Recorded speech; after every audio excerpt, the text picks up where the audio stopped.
गिरती हुई भाषा पे पद्मजा जी, अगर नोबेल प्राइज मिलता होता तो उत्तर प्रदेश के मुख्यमंत्री जी को वो जरूर मिल जाता। अच्छा, कि सुअर और गिद्ध जैसी भाषा विधानसभा के अंदर बोली जाती है तो वो मर्यादाओं का उल्लंघन करता है कि नहीं करता है?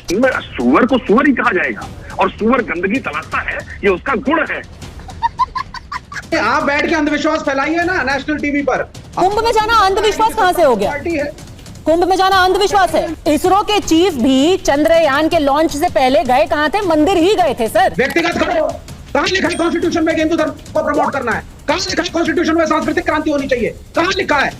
We are neutral, we are secular. Neutral क्या होता है? धर्म त्याग दे अपना, प्राइम मिनिस्टर नास्तिक बन जाए क्योंकि कोई मुख्यमंत्री है। वो महिला हर्षा बुलाई, वो आकर के ब्यूटी पार्लर से नकली जटाएं लगा करके साधु बन रहे हैं। अरे सर वही है ना, जाकी रही भावना जैसी। आपको वही लोग दिखेंगे, आपको कोई एक महिला दिखेगी जो कि नकली जटाएं लगा करके आ गई। जितने एक्टर डायरेक्टर गए वो भी अंधविश्वासी हैं, आपके प्रधानमंत्री भी अंधविश्वासी हैं, सारे लोग अंधविश्वासी हैं। सारा ज्ञान सिर्फ आपके अंदर समाहित है। कोई हेलो दोस्तों, स्वागत है आप सभी का आपके अपने YouTube channel the debate centre में। दोस्तों, आज की धमाकेदार डिबेट वीडियो में हम लोग देखने वाले हैं न्यूज एंकर पद्मजा जोशी और एंटी हिंदू कहे जाने वाले विवेक श्रीवास्तव को। ये डिबेट दोस्तों महाकुंभ को लेकर चल रही थी, क्योंकि दोस्तों महाकुंभ तो खत्म हो गई है, लेकिन विवेक श्रीवास्तव जैसे लोगों को अभी भी आग लगी हुई है। क्योंकि विवेक श्रीवास्तव जैसे लोगों का मानना है कि महाकुंभ में सिर्फ अंधविश्वास फैल रहा है और महाकुंभ को नहाने से किसी को पुण्य नहीं मिलेगा, बल्कि यहाँ सिर्फ हिंदू धर्म को प्रमोट किया जा रहा है। जिसके बाद पद्मजा जोशी ने इनकी ऐसी क्लास लगाई है कि इसे देखकर आप लोग को जरूर ही आनंद आने वाला है। तो दोस्तों, वीडियो बहुत ही मजेदार होने वाली है। आप लोगों से अनुरोध है कि आप लोग वीडियो को शुरू से लेकर अंत तक जरूर देखिएगा, और अगर आप लोग का वीडियो पसंद आती है तो वीडियो को लाइक करके हमारे चैनल को जरूर सब्सक्राइब कर लीजिएगा। तो बिना किसी देरी के आइए पहले मेन वीडियो को देख लेते हैं। चलिए शुरू करते हैं। सबसे पहले शुरुआत करती हूँ आपसे फराज साहब।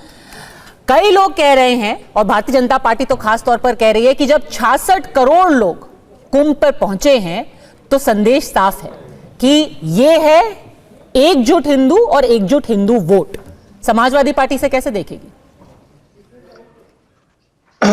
देखिए पद्मजा जी, सबसे पहले तो क्योंकि आपने माननीय मुख्यमंत्री जी की एक बाइट चलाई तो मैं उसी से अपनी शुरुआत करूंगा। And definitely I will come to your point, जिस पे आप बोल रही हैं कि हिंदू एकता पे आपकी क्या राय है, मैं उस पर अपनी राय रखूंगा। बिल्कुल।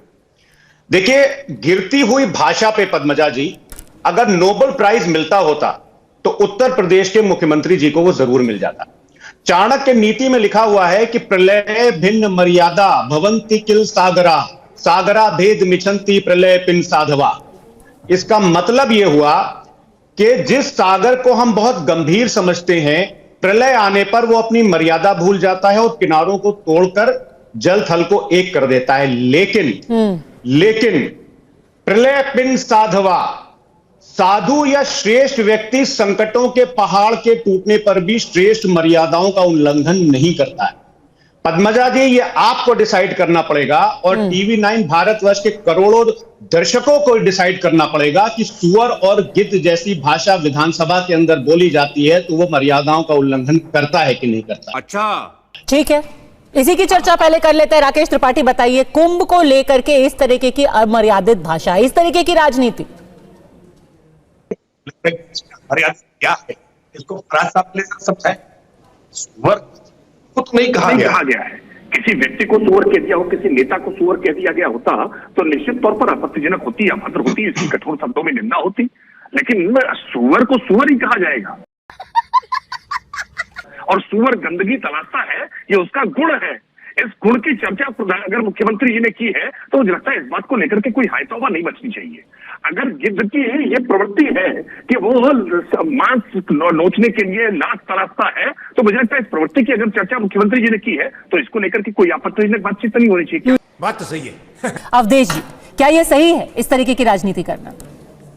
देखिए, ऐसा है, आपने जो चर्चा की है, व्यक्तिगत आस्था अपनी रखना, डुबकी लगाना और उस आस्था को देश के हित में, सामाजिक एकता के हित में, सामूहिक आस्था में परिणत करना, उसमें लोगों को प्रेरित करना कि देश आस्थावान बने और उसके आधार पर देश को एक सांस्कृतिक आध्यात्मिक क्रांति की ओर ले जाना, दोनों में बहुत अंतर है। दोनों में कोई ये तो कॉन्स्टिट्यूशन में कहीं नहीं लिखा है।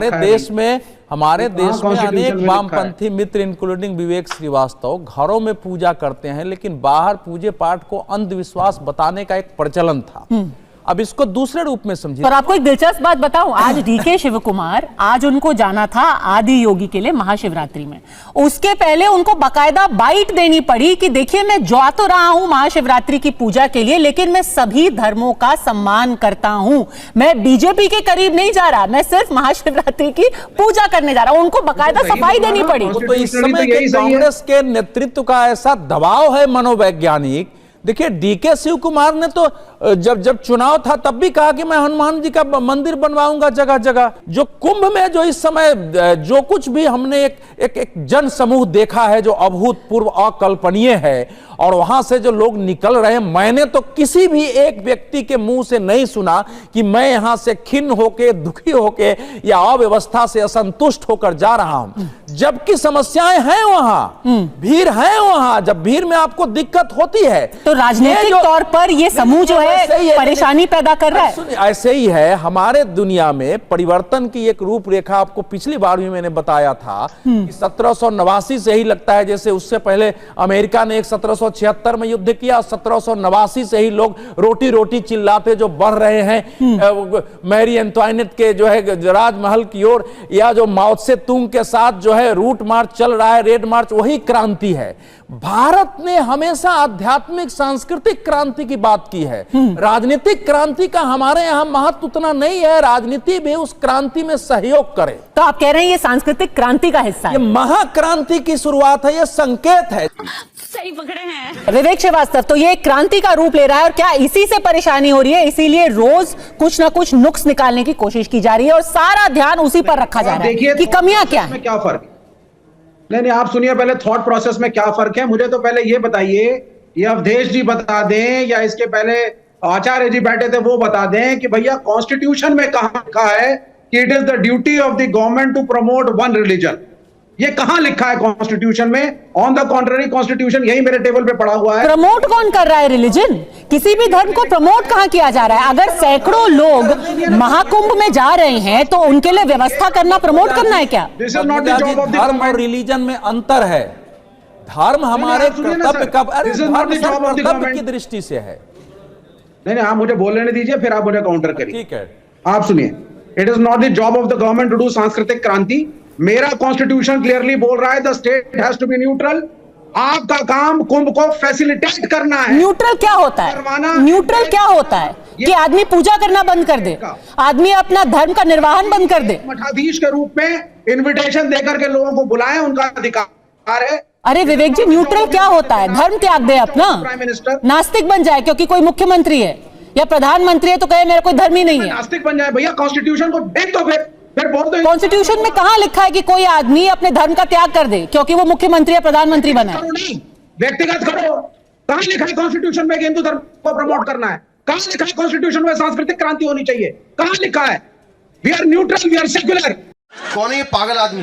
का जो संविधान और धर्मनिरपेक्षता की डेफिनेशन है ना, वो तो बहुत ही अजीबोगरीब है। क्योंकि मैं आपको बता दूं कि एक ऐसा कुंभ था विवेक जी जहां पर हिंदू गए, जहां पर मुसलमान गए, जहां पर सिख गए, और तो और 73 देशों के राजनयिक जिनमें से ज्यादातर लोग ईसाई थे वो भी जाकर के डुबकी लगा करके आए हैं। तो या तो वो सब के सब हिंदुत्ववादी हो गए आपकी परिभाषा के मुताबिक, और वो सभी संविधान के विरोधी हैं। जी ने एक महिला हर्षा बुलाई, वो आकर के ब्यूटी पार्लर से नकली चटाई लगा करके साधु बन रहे हैं। आधे से ज्यादा लोग वहां घूमने जा रहे हैं। अरे सर वही है ना, जाकी रही भावना जैसी। आपको वही लोग दिखेंगे, आपको वो नहीं दिखेंगे जो सैकड़ों लोग देश विदेश से, अमेरिका से, ऑस्ट्रेलिया से, अंबाला से, अमरोहा से, सबके सब महाकुंभ में डुबकी लगाने आ रहे हैं। आपको कोई एक महिला दिखेगी जो कि नकली जटाएं लगा करके आ गई, और आप उसी पर 73 मिनट यहाँ पर डिबेट करेंगे। आजम खान को खड़ा किया कटघरे में। आजम खान का मैनेजमेंट ऑनरेबल शंकराचार्य ने बोला है इस कुंभ के ऑर्गेनाइजेशन से कहीं बेहतर था, कहीं बेहतर था। तो फिर आप जाकर के सीएजी की रिपोर्ट पढ़ लीजिए। उस महाकुंभ पर एक सीएजी की रिपोर्ट आई थी, उसमें क्या लिखा था उस पूरे महाकुंभ और आयोजन के बारे में, उस रिपोर्ट में अच्छे से दर्ज है, आप वो जाकर के पढ़ लीजिए। देखिए जब तूफान आता है ना, जो उसको नहीं पहचानेगा, अगर मान लीजिए बड़े बड़े चट्टान उड़ रहे हैं, कोई घर के खिड़की से जरा सिर उठा के देखने की कोशिश करेगा कि जरा देखते हैं, टेस्ट करते हैं, तो उसका सिर उड़ के फेंका जाएगा। तो उसी ढंग से हमारी पॉलिटिकल पार्टियां इसको और इस समझने तूफान के का बजाय- किसी पॉलिटिकल पार्टी से लेना देना नहीं है, भले से भारतीय जनता पार्टी हो कोई और हो। नहीं, अब नहीं कह सकते हैं। अगर इस समय ये लग रहा है कि कुंभ के पक्ष में बीजेपी ही खड़ी है, अब इसने अपना अलग स्वरूप ले लिया है। अगर उसने हमारे प्राचीन धर्म शास्त्रों में लिखा, प्राचीन शास्त्रों में लिखा है कि राजा को धर्मपरायण होना चाहिए। धर्मपरायण का मतलब ये नहीं है कि किसी दूसरे रिलीजन का विरोध करना, प्रोसिक्यूट करना।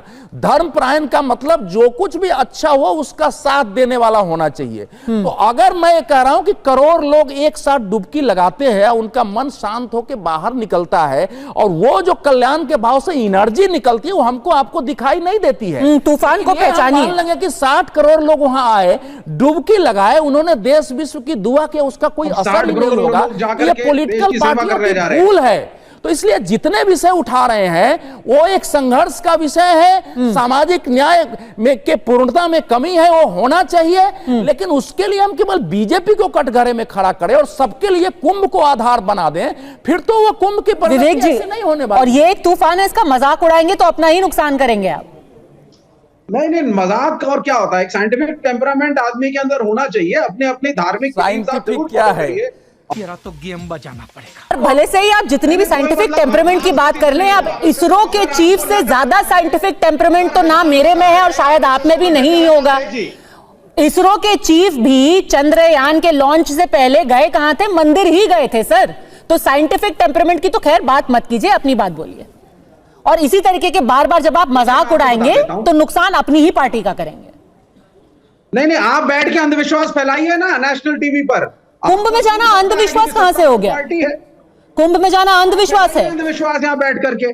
चलिए सर, तो आपके हिसाब से फिर तो सुखविंदर सिंह सुक्खू भी अंधविश्वासी हैं, डीके शिव कुमार भी अंधविश्वासी हैं, प्रमोद तिवारी भी अंधविश्वासी हैं, जितने राजनयिक गए वो भी अंधविश्वासी हैं, जितने एक्टर डायरेक्टर गए वो भी अंधविश्वासी हैं, आपके प्रधानमंत्री भी अंधविश्वासी हैं, सारे लोग अंधविश्वासी हैं। सारा ज्ञान सिर्फ आपके अंदर समाहित है। कोई बात नहीं, यही सच होगा।